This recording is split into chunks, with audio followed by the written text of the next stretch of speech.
Hello, my name is Jennifer Simons, and with my fellow test tubes, Michelle Barber and Phyllis McBride, we will be talking about the Physical Science Student Growth Assessment. Today we will discuss what the Physical Science Student Growth Assessment is, how it is administered and scored, what it purports to test, its correlation to the SOLs, how test scores are used, and finally any evidence of validity and reliability. So, what exactly is the Student Growth Assessment, or SGA? The SGA is a benchmark assessment for educators to understand individual student progress towards meeting the standards of learning, or SOLs. The SGA is designed by a school administration that uses interactive achievement. Interactive Achievement, or IA, is a company based out of Roanoke, Virginia that has developed SOL-based questions for students. Administrators and/or teachers can develop quizzes and tests that follow the standards and offer TEI and multiple choice questions the students will encounter when they take the SOL exams. The Student Growth Assessment is a 50-question exam that is administered at the beginning of the semester and then again at the end of the term. Usually 100% of the students will fail the first exam. So why did we choose the SGA? First and foremost, we chose an exam that is relevant to our experience as science teachers. The SGA questions are typically chosen from a bank developed by Interactive Achievement and based on physical science SOL standards. The assessment process has been reviewed by the Virginia Department of Education for validity and reliability. It has multiple choice questions the students will encounter when they take the SOL exams. After the term or semester, the students are given a Student Growth Assessment again, SGA number 2. It is the hope of the teachers and administrators that the students will show growth or improvement in their test scores after instruction. The first SGA is a computerized assessment given at the beginning of the course. They are given a second, similar exam, also computerized, at the end of the term. Students are given 90 minutes to complete the 50-question assessment, although the total amount needed per student can vary from 30 minutes to the full 90 minutes. Modifications may be given depending on student IEPs, language proficiency, and requests. The test is 50 questions worth 2 points each. Students are not penalized for wrong answers and merely do not receive points. Because all of the questions are selected response, grading is 100% objective based on correct or incorrect answers.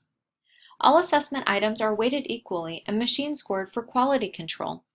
Furthermore, tests are scored in real time for immediate feedback. Reports on scores are quickly made available to teachers and administrators. This interactive report allows for disaggregation by SOL, Bloom's taxonomy level, class, and student. The one shown allows educators to see which topics may need more time as well as the predominant responses. For instance, question 6 was answered correctly by only 7% of the students, and one incorrect answer was chosen by over half the students.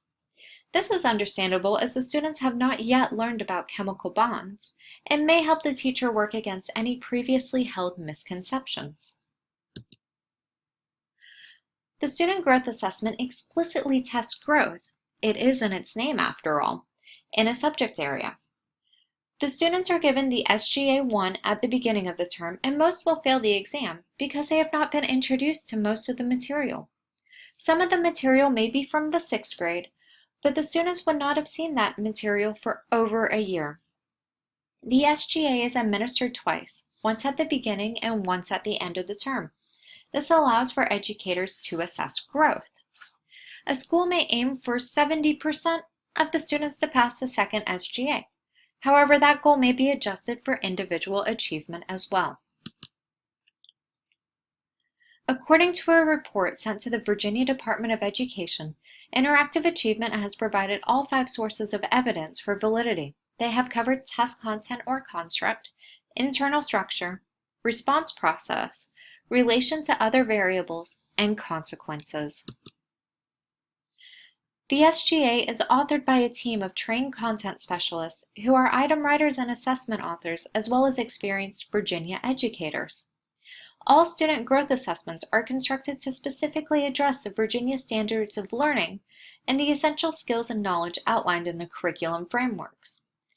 By specifically constructing assessments to address the target content seen on the slide, as opposed to merely aligning existing content to the SOLs, the Interactive Achievement SGAs demonstrate evidence of content, construct, and predictive validity. The SGA has several questions testing the same concept, as you can see on the second bullet point on the slide. Statistical analysis supplied to the state suggests that the SGA includes items of varying difficulty to ensure accurate measurement of student achievements across the ability continuum, including the tails of score distributions. In addition to studies conducted by Interactive Achievement and submitted to the state, the Interactive Score Report allows educators to study the similarities and differences in responses supplied by various subgroups of respondents. This local level analysis has led to changes to the assessment showing its importance. Furthermore, there is anecdotal evidence of an overwhelming number of Spanish speakers getting a question wrong. Upon review, it was determined that one of the words used, football, held a very different meaning and altogether altered the meaning of the question for them. It was then changed. According to a study by Advanced Education Management, a student who scores a 36 on the second SGA will have a 50% probability of scoring a proficient on or advanced on the 8th grade science SOL. Furthermore, on the first SGA, they only need to score 40. A score of 54 on either the first or second student growth assessment denotes a 90% probability of scoring proficient or advanced on the SOL. As such, schools may seek to work with those who fall below that benchmark score to better prepare them for the SOL. As seen in the previous slide, a correlation exists between scores on the SGA and probability of passing the SOL. Because a score of 54 denotes a 90% probability of scoring proficient or advanced, schools tend to target students scoring below a 54 with additional help or tutoring. Students with higher scores may be overlooked or unchallenged due to the belief that they already know the material. On the flip side, they may also be pushed further, having known that they already know the material. It is possible that a benefit from taking the exam would be increased familiarity and comfort with the assessment format, resulting in more familiarity and comfort with the SOL format, because the two are highly related. Additionally, the test shows what topics need to be covered more in depth. A resulting consequence may be that those topics are prioritized over those seen as less important or less represented on the assessment. Lastly, and perhaps unfairly, a consequence may be in using the scores to evaluate teacher performance. If growth is seen as substandard, teachers may be faulted, even if the results were out of their control, say by a student having an incredibly poor day, a student not doing well on tests in general, a student having performed highly on the first SGA and not improving much on the second, a change in categorization, or even due to the change in questions being identified as harder or difficult or more difficult for individual students. We wanted to note an interesting anomaly that we found. 61% of the students answered the above question correctly on the first SGA. They should not have had any instruction on acceleration at the time they took the test. So was it because of the illustration, or did the students have any background knowledge? We actually are not too sure because the data isn't in. The SGA shows us at least two forms of reliability evidence: stability and internal consistency.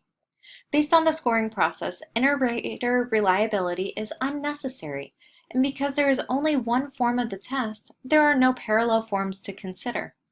Interactive Achievement also conducts yearly estimates for errors in measurement to convert raw scores to scale scores in an attempt to normalize data. Stability is typically shown when students can take the same test without interim instruction and still maintain consistent scores. The first SGA was given to students initially, as well as to new students who arrived at the school weeks or months after the first administration. Typically, all students perform poorly on the exam. This is expected since they have not received instruction on the materials. Scores from the first SGA are compared with scores from the second, which cover the same material. Ideally, assessments would be taken with no teaching in between. However, the entire essence of this assessment is growth. Therefore, stability would be shown if scores trended upwards from SGA 1 to SGA 2, seeing as a term of teaching takes place between the assessments. Internal consistency concerns the number of questions assessing a topic and their correlation. Both SGA 1 questions with SGA 2 questions are checked for their categorizing SOL standard. By breaking each assessment down into their component parts, we were able to determine that each category was assessed at least twice. We compared the 50 questions from the first SGA with the 50 questions from the second SGA to see if they were each covering the same SOL item.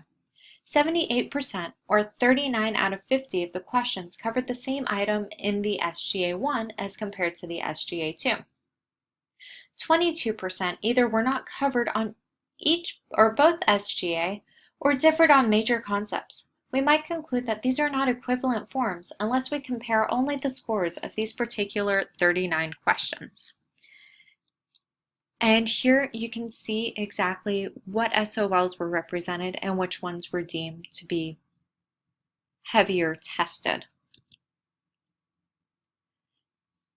And here you can see an example of similar questions. We brought up number 41 again. So in conclusion, how should we use the student growth assessment results? Well, we need to review the item analysis for each student. That will help us better understand their growth as individuals. We also need to look at each question to see how we need to modify teaching methods to better understand how students are missing questions or how to better help them understand what the questions are asking or what the overarching concepts are. And an example of some of our sources used. We thank you for listening. Have a great day.